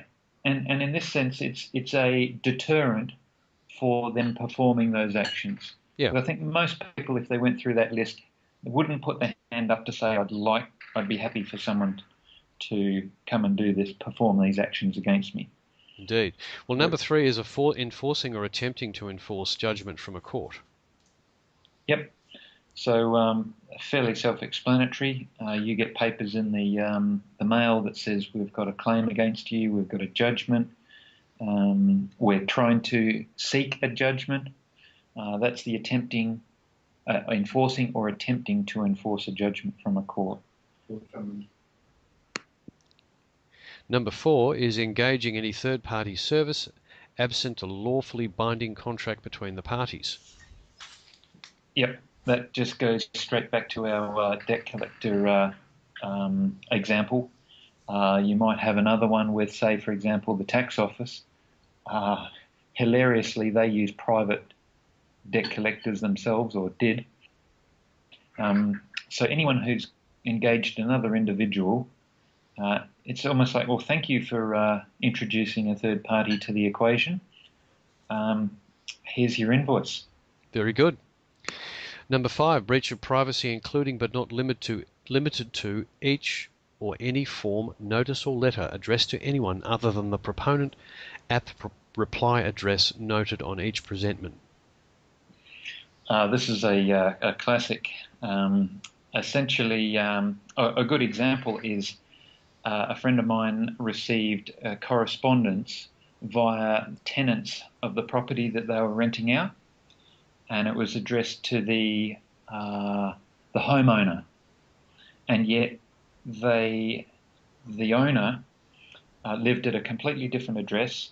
That address was on the contract of this mortgage and had been corresponding backwards and forwards, and a document had been sent to the rental property addressed to the homeowner, which put the fear of God into the tenants that all hell was going to break loose, which was essentially a breach of privacy. Indeed. Fair enough. That works well. So number 6, unlawful physical or non-physical threat, including but not limited to a threat of prosecution, restraint, bodily harm, legal action or detainment. Yep, fairly explanatory. We're going to take you away. You will receive. You will hear from our lawyers. We will file an action in the court. There's a whole manner of examples, and essentially whatever falls under the category of a non-physical threat. Yep. Number 7, unlawful physical harm, including but not limited to restraining proponent or inflicting bodily harm, unlawful arrest or detainment. Same thing. This time it's a hands-on effect. Yep, where they've manhandled you, which they are not entitled to do, and hopefully they haven't done any damage, but they still are not allowed to handle you. Well, they are, in exchange for a rather hefty sum of energy or money. Yeah, it is quite a big one, that one. Quite big. Okay, number 8, unlawful repairable damage to proponents' private property or goods instigated by or caused by the respondent. Same sort of thing. May well be they say, oh, we're going to crush your car or damage your property. anything like that. It might even be seized goods at customs that they damage as a result of having held them unlawfully. Mm-hmm. Yep, that's pretty obvious. Number 9, unlawful destruction of proponent's private property or goods, including but not limited to irreparable damage. Yep. Self-explanatory. Again, yeah, anything that's been confiscated and they say, okay, we're going to dispose of that or destroy it. Yep. Number 10, unlawful claim of ownership of proponent's private property or goods, including but not limited to sale or auction. Right, so this one covers someone actually claiming ownership of your own property. So a manifestation of that from personal experience was customs sending a video projector back to the country of origin where it came from. So and rejecting it on my behalf. They said, look, it was rejected by a recipient, being me. So in order for them to do that, they had to be the recipient, meaning they were claiming ownership of that item. Mm-hmm. Might involve some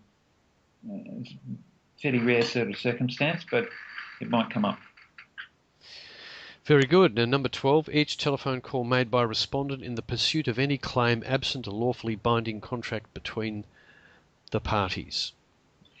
Actually, we jumped past 11. Oh, sorry. Yes, we did. 11. Action against another not party to these terms and conditions, absent a lawfully binding contract between the parties. Yep. So if they go and threaten or perform any one of those actions against someone else, another example of that was a friend was driving without a license, and the police actually went and hassled the owner of the car rather than stopping the driver. So, ironically, that driver had already submitted terms and conditions to the police, and it's thought that the police didn't want to incur an invoice, so they thought, well, let's go and hassle the owner of the car and give him some grief. Aha. Little did they know. Yeah. Exactly. Yeah. Now we're on to number 12. Yes. Okay, each telephone call made by a respondent in the pursuit of any claim absent a lawfully binding contract between the parties, which cements that no phone contact comment. Exactly. Yep. And if you received a text message as well that says, oh, your account is seriously overdue, please contact XYZ Bank quoting reference number, blah, blah, blah, I'm sure there's a few people who've been able to relate to that circumstance.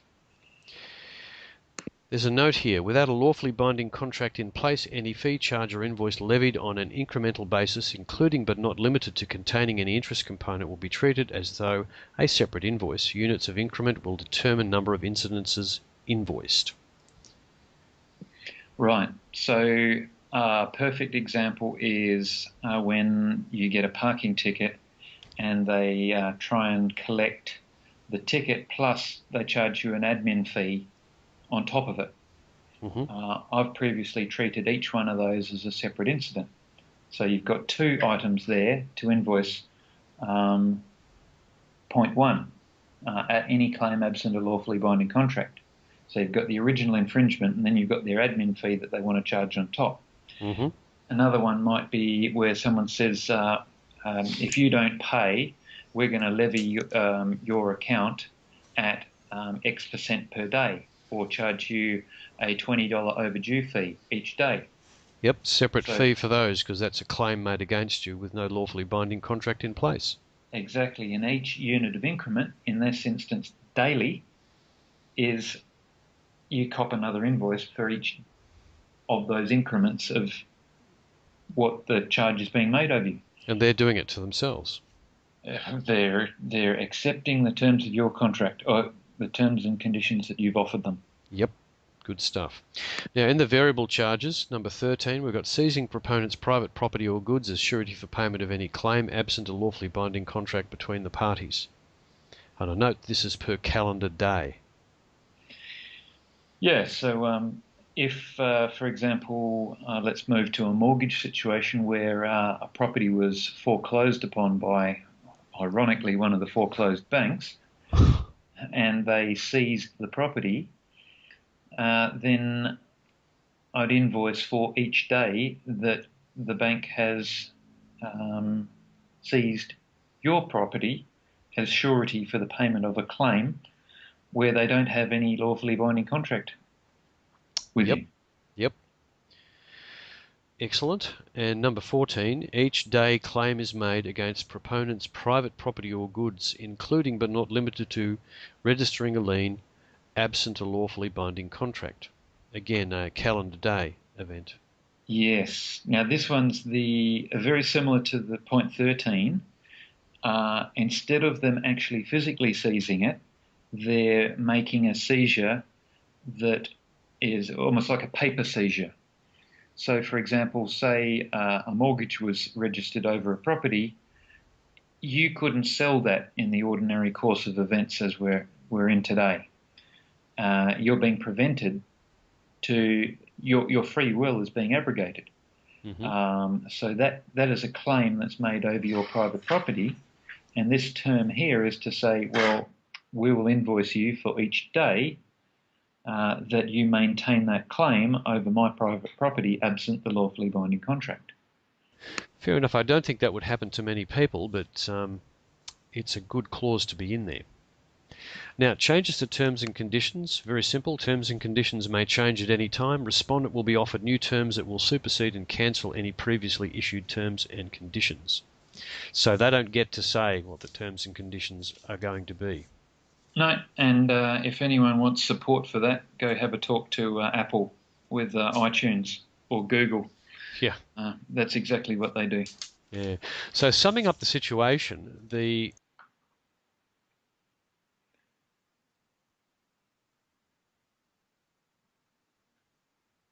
Sorry, lost you, Chris. Muted again. Summing up, a person receives this notice, we hope, reads it, digests it, realises that they've started an action against a private individual on their liable, and that if they proceed further, this contract will spring into life. And it will not stop them from contacting you, but will generate a charge against them personally every time they trigger the terms and conditions in the contract by contacting you or doing anything in a manner that's listed in Schedule A. Is that a fair summary of the whole thing? Yep, exactly. Yep. So whilst this, at this stage, this is you being the enforcement. You're actually doing a discouraging action. Your first action, submitting the courtesy notice to them, is in and of itself an action to discourage their action, their future action. And for every future action they may decide to take, you discourage it by actually sending them an invoice. Yeah, yeah. The bit that you touched on about the enforcement is, this is one form of enforcement. You are taking an action yourself. You're pointing to facts that have been filed by the trustees, the foreclosure of the banks and the government. You're pointing at that and saying, looks like you guys don't have your corporate safety net anymore. You're acting as individuals. How can you act in any other capacity if your company's gone? And absent a contract between the two of us, I'm going to offer mine. And if you'd like to accept my terms, all you need to do is perform one of these actions, and I'll happily send you an invoice. Exactly, and of course the next step beyond this, should they persist and should they continue to harass you, ultimately, and this is something that they could be reminded of, on the invoice every time you send it, is that continuance of action and failure to pay invoices may ultimately result in a personal UCC lien against you, because that's the next stage, that's the escalation point for this. Exactly. And that's probably worth touching on more with regards to the energy is, let's just say you send an invoice off for an action that's the acceptance of your terms and conditions. And you get a letter back from a high-profile legal firm that says your claims are baseless. You're like, well, okay, First off, was there any rebuttal of the filings that were made in Washington, D.C.? No. No, well, technically there's no need for the filings to be rebutted because they lost that job, they lost that opportunity. True. In 2012. Where I was going is the absolute irony of a lawyer writing to you saying your claims are baseless, but does not provide any basis for that statement itself. Yes. They write to you and say your claims are baseless, and absolutely offer no evidence to support that statement. Mm-hmm. Get it? And you get variations on this. It'll be the items raised in your letter, and they'll belittle the fact that you've sent them an invoice by calling it a letter and putting inverted commas around it. Don't expect instant necessarily. Who knows? We only wrote this just the other day, so it may well surprise you. Yeah. Well, this thing, if a lawyer, if this is passed to a lawyer, and they don't look up the filings, they could well start coming back with silly things like this is baseless. But if they do, they're not going to have a very pleasant time of it. Well, correct, and you can thank them for accepting your terms and conditions and send them an invoice again. Indeed. And from experience, what I've found is that in some instances it takes 5, 6. In one particular instance with my car and customs, it's up to I think about 16 invoices. So it takes a little bit of getting the idea across to them. Yeah, well, that particular exercise was being done on your original process based around their abuse of the original Australian Constitution and their deception of the Australian people. Correct. This is the whole planet and the treason of the whole system against the one people. This is a much, much bigger accusation and impossible to rebut because they've missed that opportunity. And the power and energy behind this one is like steamroll. It's a avalanche. Yeah, it's huge. The last thing we need to do, Scott, is have a quick review of the invoice sample in the instructions, just so we can see the relationship between the original document, the terms and conditions, and the final result of it if they trigger an invoice by continuing to act on the matter. Pretty straightforward invoice. We've got the respondent and proponent listed in exactly the same form, some standard payment terms and due dates. We've got a statement here relating to the initial declaration of fact, which says, whereas the foreclosure of all of the world's banks and governments is recorded fact unrebutted, declaration of facts, etc., and no sufficient verified response was provided, which we asked for at the start of the terms and conditions. It was provided demonstrating a lawfully binding contract between the individuals named above. The terms and conditions were offered within proponent's terms of conditions, and then there's the conditions number, which we referred to before. The methods of acceptance were clearly defined. Respondents is invoiced for their actions arising from respondents' action in pursuit of an unsubstantiated charge. And on this particular sample, you've got 3 items: absent any claim, enforcing or attempting to enforce a prior issued statement, and seizing proponent's private property. They've got a date listed for the third one because it's based on calendar day. The others, it's not applicable, it's just one fee. You've got the rate, the quantity, the amount, and a total. And then there's the waiver. Now, I'll read it out in full because I don't think we need to comment on the invoice. It's pretty easy to recognise how we're relating it back to the original document through the terms and condition numbers and the items that you're stating that come out of Schedule A. But it's the waiver that we need to look at here.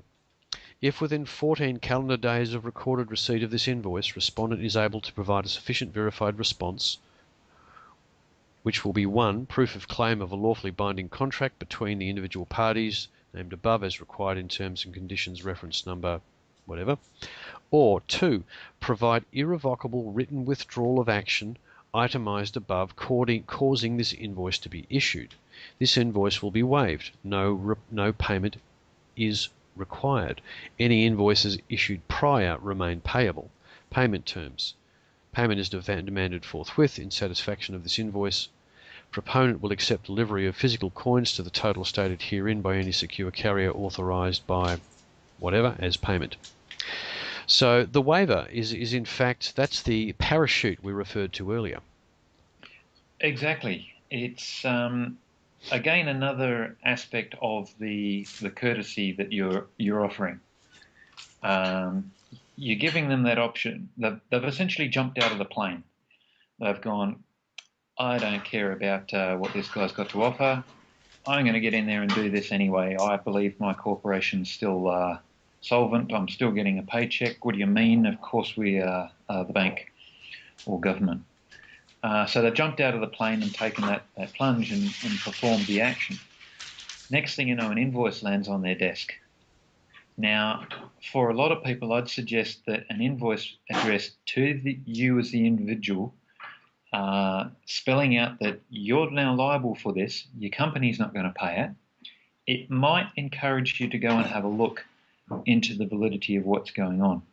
And this waiver provides them a certain safety, or not safety, a period of time that they can pull the parachute and bail out, and they're actually will land safely without charge.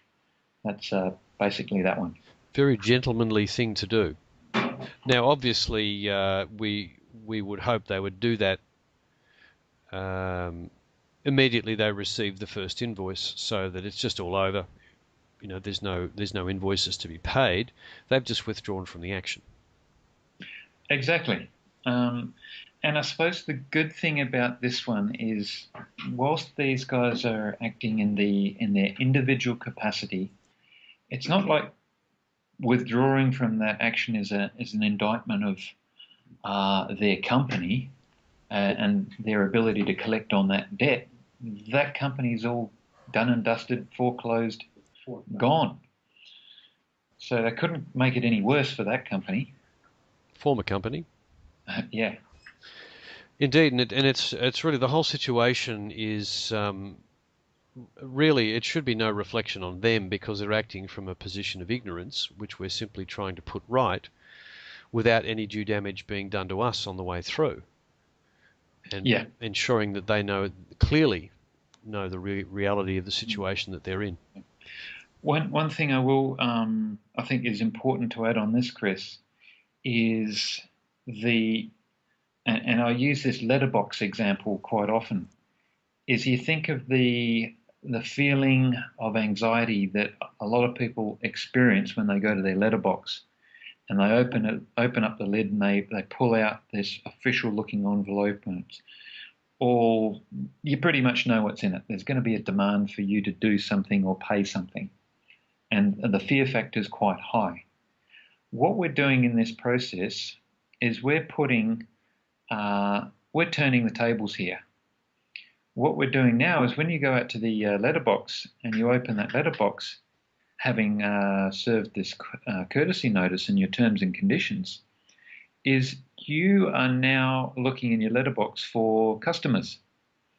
If there's a official looking envelope that arrives in your letterbox, it's likely that someone's just accepted your terms and conditions. You've got a new customer. So I think if you look at the feeling that you experience when you approach the letterbox from that point of view, is like, well, oh wow, look at this, I've got another customer. Brilliant. I'll pop an invoice out and let's get going with this. Absolutely, and you know, the whole point of this is to realise that the old paradigm is over. It's just over. What we're faced with, our job from this point onwards, is educating the people who are operating the remnants of the old paradigm, so that they're aware of their free will choice to act, to ultimately step away into the OPPT's new governance structure. I clarify. I don't like calling it a government. A structure of assistance centres, whatever we choose to call it. This new entity system that's been created for us to step into is a worthwhile destination that everybody needs to know about. And the last page on the courtesy notice can't be underestimated in its importance, because the energy in that is, again, terrific, and that will have an impact on anybody who reads it, because the information is just so gobsmacking. Exactly. If I may use that very visceral term. And I think you'd be very well allowed to do that. Very good. So no one would stop you. No, it's the whole situation is quite extraordinary and totally unprecedented on this planet at every level, which is why we're taking it as seriously as we're taking it. Now, and at the same time, if I can add, introducing an element of fun. Absolutely, yeah. You can just imagine the different reactions that different people are going to have to this thing as they read it. Yeah. And I suspect that a lot of people will simply never hear from that entity again. Exactly. Which is the desired outcome, and we've put that, we've expressed that in the guidelines. The desired outcome is silence from the system. We don't need to be hassled by them while we're setting up this new paradigm for the one people. Someone put a question forward, Chris, in relation to opening the document and reading it, and they said, can we get a courtesy notice with a little video camera in the top corner to record the expression on their face when they read it? Yeah, and email it back to you? Yes. Yeah, great. I'd love that. So if anyone out there comes up with that, let's get it going, because then we'd have a measurable, measurable in the sense of an observable effect. Occasionally people will be serving these personally, and they'll certainly see an observable effect if it's read in their presence. So this is a really exciting ride we're in for, folks, and we're thinking very hard about other things we can do with this approach. Would you like to speak to that, Kent? Scott? Yeah, I'll jump in on that one. There's a couple of different ways that we might be able to evolve this notice and instances we can use it for. And one is, for example, folk that have been held in persecution. I'm sure in whichever country anyone's from, there will be an example of someone that's being held against their will in custody on some trumped-up charge by a foreclosed government. And up until now, a lot of us have struggled with how do we help that person. We're looking into the aspect of being able to develop a notice that will assist in that circumstance. Well, the basis would be the way that the trust bound every living human into itself in equity, and that to harm one of the one people is to harm all of them. Exactly. That would be the principle on which such actions would be taken. And the enforcement would be by us. It would be a case of, okay, someone's desk somewhere in the world gets, a million emails, for instance. Well, that would crash their server to start off with. But what we're looking to do is the Berlin Wall effect. Exactly. Because we are the people and we have the numbers. Yep. And it's not like we're being unreasonable. It is pointing out the courtesy of what's happening, and you're saying that is harming me as I am the other person as well. We are all one. You're performing or breaching trust, because the individuals that we're sending are also part of this new paradigm. Indeed. They're all just like us. They are still in that realm, unfortunately, of not having had the memo, as we like to say. Yep. Indeed. And look, that's something that we're thinking about, and we hope we can, make headway on that over the next weeks. And there are other things we're working on as well, which we won't preempt just at the moment, because yet to come to fruition. But that was just to give you an idea of the sorts of thoughts that we're having about where we can go with this, and it's pretty exciting stuff. But the most exciting thing is that we know there are tens of thousands of people out there who have problems and who need something to deflect the attention and the claims, the unlawful claims they're getting from the system. And this is the tool to do it with. And if we do it in, the greater the numbers we do it in, the more effect we'll have on the people inside the system. And ultimately what we're trying to do is push this whole issue into the mainstream media by the weight of our numbers. That's what we're aiming to do. And again, we're like the 100th monkey or the 3% theories. I don't think the number's going to be it won't be in terms of millions of people, actively doing stuff. It'll be a number much lower than that. So we just have to get out there and start mailing these out. You can, for each individual action, there are probably more than one person you can mail this to. Obviously, you've got to send it to at least one. And don't forget, if you're a husband and wife having a foreclosure, you both send them out individually. It's individual to individual.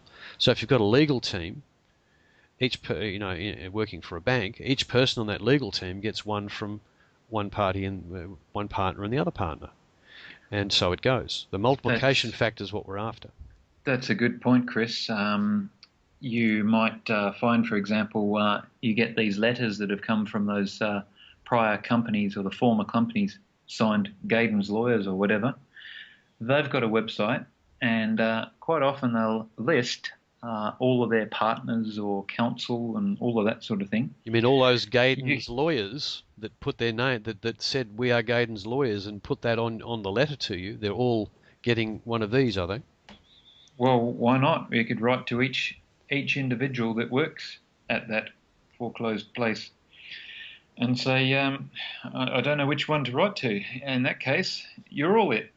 Yep, that would lead to a very interesting reaction from them. But look, I think we've gone a lot longer than we'd hoped, but I think it's been fairly thorough, and we hope you stayed with us until the end, because there's every chance that this kind of document, in fact, will really push this to the fore and get it out into the public sphere for all to see. Any last comments, Scott and Ken? I would say have a read, print it out, read it, feel it, see if it sits well with you, and if your inner self is telling you I like it, dig out a potential customer and pop it in the mail. Excellent. Ken? Yes, I echo Scott's thoughts in there. The other thing I'd like to point out too is if anybody's unsure of how those instructions apply to using the courtesy notice, there are 1 million people on the net now that know about this. All they've got to do is put their hand up, send someone an email and ask the question. There's a whole army of people there that'll be able to provide the answer. That's it. We'll be posting audios as we go for these kinds of documents. They'll be in the FAQ section of the OPPT, the opt-in website, and also to be found most likely on Kauilapele, American Kabuki, and Releasing the Shackles websites, and they'll be posted around the place elsewhere as well. You should be able to find them fairly easily. So it's good night from Ken and Scott and myself, Chris, and we'll see you out there in the new lawful landscape. Cheers. Thank you, Chris, and good night. Cheers. Bye-bye. Regarding the courtesy, the original notice has been made and has been a recorded fact that's been performed by the One People's Public Trust with the filings with the Washington DC UCC registry, and also on the One People's Public Trust website, peoplestrust1776.org. So that's done. That's public notice being made once. Yeah, well, this is called a courtesy document because it's already been made, and we are being courteous and giving them an opportunity to avail themselves of facts that they might not be aware of. The actual line simply reads, proponent has duly made and given an additional courtesy notice to respondent. meaning this courtesy notice, original notice is a matter of record made and given by one people's public trust. So it's very definitely there. If you want to count them, it's the second time technically that they've been told. But we know most people won't have heard of this, and hence the name. Okay. Is it worth just jumping in on the proponent-respondent issue just to make sure that that's 100% clear? Yeah, we just wanted to put that one line in to make sure people understood where the name of the document comes from. And yet now we'll jump back to the start of the document if you've got one in front of you. And Scott, just explain the difference between respondent and proponent to begin with. Well, proponent comes from the word propose. Essentially, you're proposing something, you're putting a proposition forward. And in one sense, you're seeking a response, whether it be written or an action from the respondent. Now, one response may be that they don't do anything. So absolute silence might be the perfect response that you wanted from submitting this courtesy notice. So you've got proponent as yourself, and respondent is the one you're seeking a response from. So, yep, that's pretty straightforward. Now, up in the underneath respondent private details and proponent private details. Well, first of all, private details. Do you want to describe exactly why we're specifying private details? Yeah, it's all too easy, I suppose, to jump over that point. Basically, because the banks and the governments have been foreclosed upon, the corporations have collapsed. So to address the courtesy notice to the managing director of a company is kind of contradicting yourself in the first. Hello everybody, it's Chris from the Collective Imagination here. We're with Scott and Ken Bartle, and we're going to be discussing the courtesy notice that's been released the last few days and has been downloaded by a lot of people. And this discussion is actually in addition to the guidelines that we published with the document itself. We're going to go through quite a lot of things in detail and also discuss some of the sorts of applications that we see for this particular document. So what we'll do first is actually just go over the principle behind the document with Scott and Ken, and just so that everybody's exactly clear on where this came from and how it works. How are you, Scott? Yeah, good. Thanks, Chris. Ken, how are you, by the way? We can't forget to say hello to Ken. I'm good, thanks, Chris. And thanks for patching me in on the conversation. This is wonderful. It is a pleasure. So, Scott, do you want to lead away? Yep. Basically, I suppose a lot of people will have heard some of the radio interviews as to how we got to this process. We're essentially doing the same as what the banks have done to us when they cite a judgment from a court. They stand there and point at that judgment left, right, and centre. And essentially what we're doing is we now have, in one way, a judgment, and this is these UCC filings that have been done by trustees of the One People's Public Trust, to point at and treat as if that's a court judgment. And it boils down to the question, and this is probably a good starting point for a lot of people before they even attempt to use this courtesy notice, is: do you believe that the banks have been foreclosed? Do you believe that the governments have been foreclosed or not? If you believe that they do, and I'm firmly a believer, as having seen all the UCC filings, is that to me is the starting point. And I'm going to point at those UCC filings, and we're using that courtesy notice to do so. So that's the broad sort of overview of what it's there for, and that's there as a courtesy. We were just going through this notice briefly before. It's probably worth jumping, Chris, to the back end of the document. Yep. And referring to that section line of the document. Yeah, because if there's no corporations, what are you putting a corporation name there, except, perhaps only as a reference so it gets mailed to the correct address? Exactly. So that's basically to assist the postal services to get it from point A to point B. So the individual's name is the key, and then we've separated that section out: address for correspondence. We've got care of alleged. Now, essentially, that is where you can put in the department name or bank name. So it'll be care of alleged XYZ bank, care of department for unlawful air conditioning. Whatever it is, that's the alleged entity, because it's all foreclosed on now, and provided for the assistance of the postal services to get it there. And for the proponent, it's just their name and address. Yep. And again, there might be some folk who say, "Oh, but we can't use postal codes because that means I'm part of this, and I've got to put my name as of the XYZ family."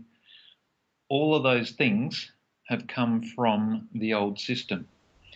Now, what we're doing now is we're all recognised as beings created of the Creator. So, for me, I'd use what my mum called me when I put my individual's name down. I put what my school teachers used to call me when I was in year one.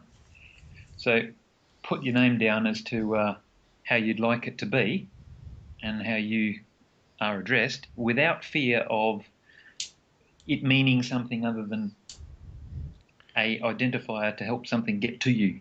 Yeah. In other words, the legalese disappeared with the courts. Exactly. And all of those correspondence techniques that they used to, trick us and also to, just confuse us. All the Mr. and the uppercase and the mix of upper and lowercase, all of that is gone because the creators of that have been foreclosed on. So game over. And I just remind folks, we've talked about this on the radio shows for the last couple of weeks. The lawful landscape is simply the planet Earth with individuals on it. Individuals interacting with individuals. So when someone who thinks they're working for a corporation still comes and slaps a bill on you of some kind, it's actually all other corporations by UCC filing of the One People's Public Trust. There's a clear statement of the purpose of this courtesy notice. We're notifying them of that fact. Yep. It's pretty straightforward. It is. Now, service. Scott, do you want to talk about service? Yep. Basically, as I see it, all it's got to do is you're indicating what method of service you use to get the courtesy notice from your place to their place, point A to point B. It really doesn't matter if it's delivered by stalk. Circle, if you send it by email after you've signed it and scanned it, send it by email. Circle email. Send it by registered mail. Just write in the number that you would ordinarily use to track the registered mail package. And if you use hand delivery, same thing. It's fairly straightforward. And of course, what we're doing is creating a very minor paper trail of our own, just for tracking purposes. Exactly.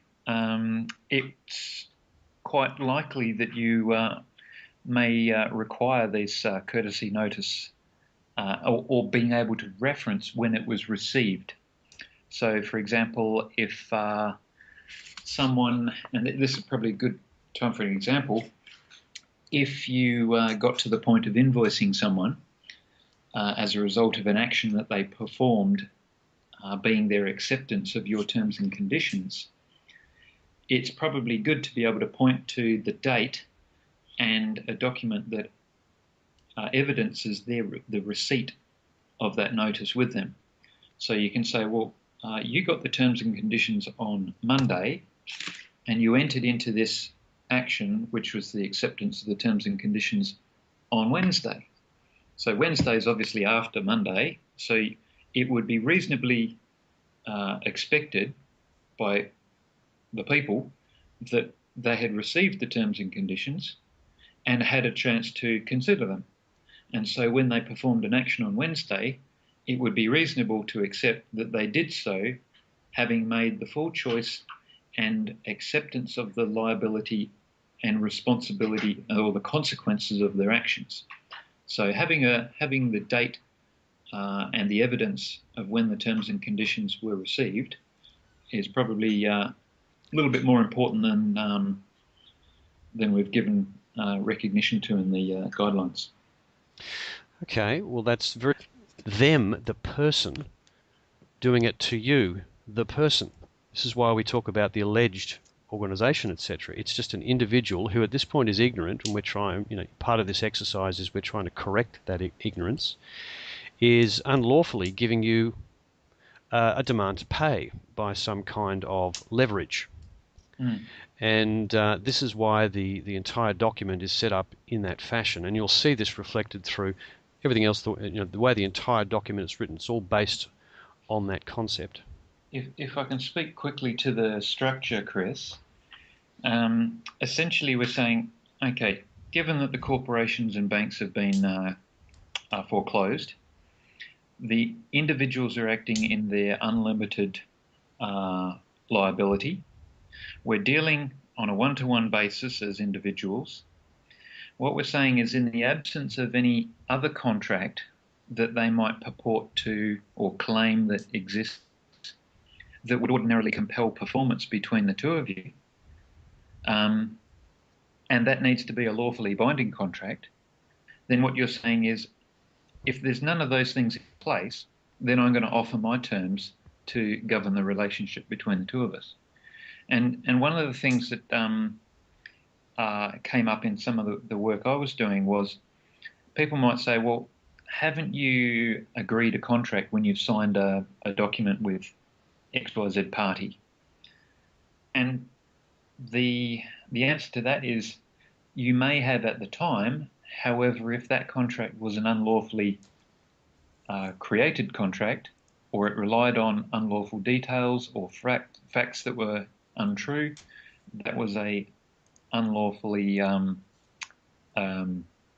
a contract that was brought into existence unlawfully. So plus, there's very little likelihood of anyone being able to cite a contract that exists between the two individuals, because up until that point, they've been operating as a corporate entity, even though they're pretending that they're government. They're now hanging out there as individuals. Yeah, that's something you must bear in mind at all times when you're discussing any aspect of what's going on around us at the moment.